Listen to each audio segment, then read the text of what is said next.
पूज्य महाराज जी की सानिध्य में और बड़े सहज और सरल भाव से, क्योंकि डॉक्टर साहब तो हमारे बड़ी सहजता और सहजता से ही आग्रह करते रहते हैं, लेकिन जब कोई देता तो बोलते नहीं क्या दे दो।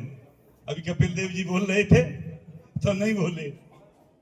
तो ऐसे कार्यक्रम की हमारे मुख्य अतिथि जिनके सानिध्य में ये कार्यक्रम हो रहा है, ऐसे पूज्यपाद महामंडलेश्वर स्वामी हरयानंद जी महाराज, अखिल भारतीय वैश्य एकता परिषद के राष्ट्रीय अध्यक्ष, और जिन्होंने बहुत लंबे समय से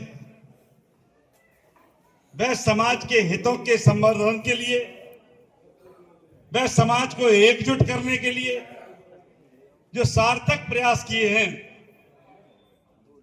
और मुझे बताने में बड़ी प्रसन्नता हो रही महाराज जी कि जब इस संगठन का नामकरण का अवसर आया तो हम 5 लोग, वह समाज के लोग अपने इस देव भूमि पर घूमने के लिए आए, दर्शन करने के लिए आए। मां गंगा के पावन तट ऋषिकेश की पवित्र भूमि पर हम लोग स्नान करने के बाद वहीं बालू में बैठ करके कुछ ऐसे ही बात अपना विचार विमर्श कर रहे थे। और वैश्य समाज का एक संगठन हो और उस संगठन का क्या नाम हो। महाराज जी कलम नहीं था, बालू की रेती पर उंगली से रोकेर करके लिख करके अनेकों नाम लिखे गए कि साहब अखिल भारतीय वैश्य महासभा होना चाहिए, उन्हें साहब वैश्य संगठन होना चाहिए।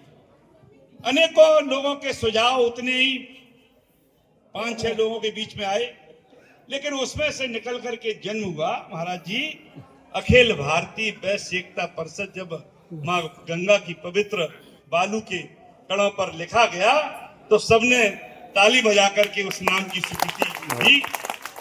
और मैं तब से 1995 की बात है, 1995 और आज 2025, 30 वर्ष का ये जवान युवा संगठन हो चुका है। इस संगठन को हमारी ऋषियों की पवित्र भूमि है मैनपुरी,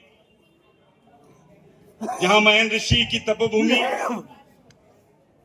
स्वामी एकरसानंद महाराज जी की, जिन्होंने वहां आश्रम स्थापित किए, उनकी तपस्थली, स्वामी भजनानंद जी महाराज, स्वामी शारदानंद जी महाराज, और उस पीठ के पीठाधीश्वर हमारे स्वामी महामंडलेश्वर श्री हरयानंद जी महाराज की भूमि है। उस भूमि की सुगंध पूरे देश में अगर कोई बिखेरने का काम कोई कर रहा है तो वो नाम है अखिल भारतीय वैश्य एकता परिषद के राष्ट्रीय अध्यक्ष आदरणीय डॉक्टर सुमंत गुप्ता। जिंदाबाद जिंदाबाद। मंच पर विराजमान हमारे कार्यवाहक राष्ट्रीय अध्यक्ष आदरणीय नरेश महेश्वरी जी, कविता रस्तोगी जी हमारी महिला की अध्यक्ष है, युवा के भाई पंकज जी, पीछे बैठे हुए नाथ जी महाराज स्वामी जी, उनको भी नमन है, और मंच पर बैठे हुए अनेकों हमारे राष्ट्रीय पदाधिकारी और निर्वाचित हमारे जनप्रतिनिधिगण, बरनाल के चेयरमैन भाई, मेरे छोटे भाई योगेंद्र जी, राजीव जी, और संचालन कर रहे हमारे राष्ट्रीय प्रभारी भाई हरिओम जी, और जिनके नाम नहीं लिए वो और ज्यादा अति सम्मानित हमारे यहाँ उपस्थित आए हुए दूरदराज से वैश्य समाज के सभी भामाशाह वैश्य बंधुओं, मेरी मातृशक्ति। डॉक्टर साहब, मैं आपको बहुत बधाई देना चाहता हूं। देश के यशस्वी प्रधानमंत्री जी ने एक बहुत प्रतीक्षित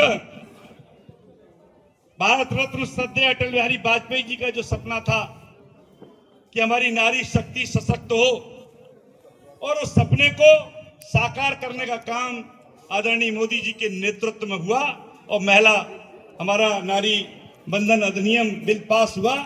आज मुझे उस चित्र का सजीव मैं देख रहा था, मुझे एक समय ऐसा था कि 1/3 मातृशक्ति यहाँ बैठी दिख रही थी। ऐसा प्रतीत हो रहा था जैसे ये संसद का दर्शन यहाँ पर कराने का काम डॉक्टर साहब आपने किया। ऐसी मातृशक्ति को भी नमन कर रहा हूं। मैं कोई बहुत लंबी चौड़ी भूमिका बनाने के लिए नहीं खड़ा हुआ, क्योंकि डॉक्टर साहब का प्रारंभ का वैश्य एकता परिषद के गठन से पहले का ही इनका सहयोगी रहा हूं, और मैं यहाँ बैठे हुए तमाम युवा लोग हैं, तमाम राजनीतिक क्षेत्र से जुड़े हुए लोग हैं। मुझे ये बताने में बड़ी प्रसन्नता हो रही है कि मेरे राजनीतिक कैरियर का निर्माण अगर कहीं हुआ है तो इसी फैक्ट्री में मेरा निर्माण होने का काम। मैं राजनीति के क्षेत्रों में, चूंकि मैनपुरी की धरती ऐसी धरती है जहां चुनाव लड़ना और चुनाव जीतना बड़ी कठिन बात महाराज जी जानते हैं। वहां का जो भौगोलिक परिदृश्य है वो दूसरे प्रकार का है, लेकिन वहां डॉक्टर साहब का उत्तराधिकारी बनकर के, जिस धरती पर डॉक्टर साहब ने नगर पालिका मैनपुरी में चेयरमैन बनकर के वहां एक दिशा देने का काम किया और उसी को आगे बढ़ाने का काम नगर पालिका अध्यक्ष के रूप में 2006 से 11 तक मैं स्वयं रहा। 2 बार भारतीय जनता पार्टी का जिला अध्यक्ष बनने का अवसर मिला तो इसी शक्ति के कारण मिला। महिला सीट हो गई और नारी शक्ति को और मजबूती प्रदान हुई। हमारी धर्मपत्नी नगर पालिका मैनपुरी की चेयरमैन निर्वाचित, क्षेत्र के उपाध्यक्ष के रूप में एक राजनीतिक अस्तित्व समाज को देने का काम, दिखाने का काम हम सब लोग कर रहे हैं। मैं आपसे कहना चाहता हूं कि जिस संगठन को बने हुए 30 वर्ष हो गए, मैं हरिओम जी से कह रहा कि डॉक्टर साहब जब कोई कार्यक्रम करते हैं वो तो इन पर असीम ईश्वर की कृपा है, महाराज श्री का आशीर्वाद है कि ये जो सोचते हैं वो काम जरूर होता। थोड़ी बहुत कठिनाई आती है लेकिन वो सफल जरूर होता। मेरी बड़ी इच्छा है साहब, एक कार्यक्रम, जिस कार्यक्रम में आपके उत्तर प्रदेश के जो निर्वाचित प्रतिनिधि हैं, खासतौर से जो निर्वाचित चेयरमैन ही जाता, क्योंकि विधायक तो उतने नहीं है अपने, लेकिन उन विधायकों को भी बुलाई, मंत्री विधायक जो चेयरमैन, और आपके राष्ट्रीय प्रदेश के पदाधिकारी जो 200-250 की संख्या बने, इनको बुलाइए डॉक्टर साहब। और एक महाराज जी जब चलते हैं फोन करते हैं, आलोक जी तो जा रहे हैं, क्या करें बताओ, गाड़ी में डीजल नहीं, कार्यक्रम कैसा होगा, आदेश करो, ऐसा होगा। लेकिन जो इनका सोच है, जो वैश्य समाज की आवाज को बुलंदी तक पहुंचाने वाले, कपिल देव जी कह रहे थे कि चाहे कोई भी धर्म का कार्य हो बगैर वैश्य समाज के पूरा नहीं है।